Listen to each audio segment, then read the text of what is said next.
Hi, I'm Krista Bradley.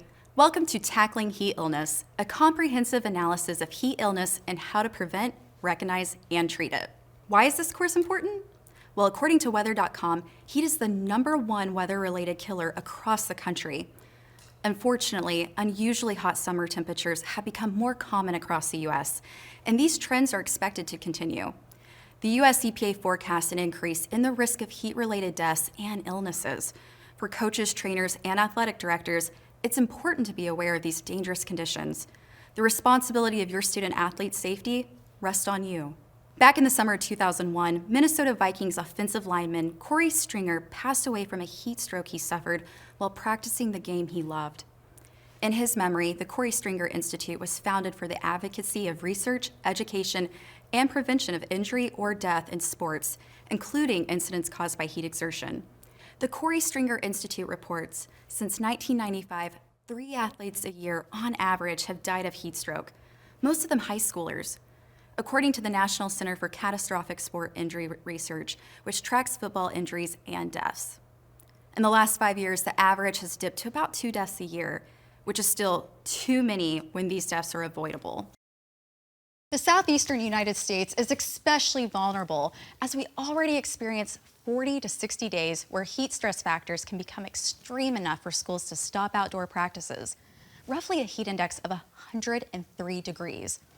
In the next 20 to 50 years, some experts expect an additional 30 days of these conditions in the southeast, with other parts of the country also affected, but to a lesser, yet still significant degree.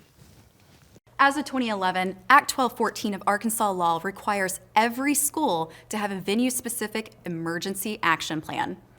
This includes being prepared to assess for an elevated core body temperature, providing rapid cooling through ice water immersion, and training stakeholders and executing a well-developed and rehearsed emergency action plan. This law also requires that these schools' employees have specific training on exertional heat illness.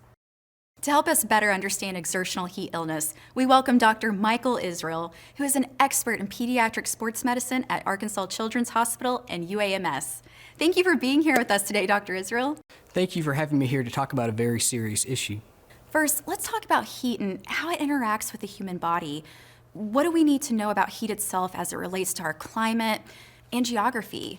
And how do our bodies respond to that? For athletes, more instances of heat illness occur in the southeast section of the U.S. than all other areas combined. That's why it's important for Arkansas coaches and players to be aware of this danger.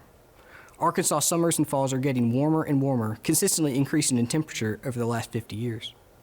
When we exercise, we bring added stress on our body, and that's on purpose because the stress coincides with training. But when we exercise, our core body heat production rises 15 to 20% more than at rest. To combat that rise in the body temperature, we sweat through our skin, which evaporates and cools us down. However, when we factor in high humidity, our ability to sweat reduces. This is because water will condensate rather than evaporate. This means that our bodies won't be able to regulate our core temperature efficiently.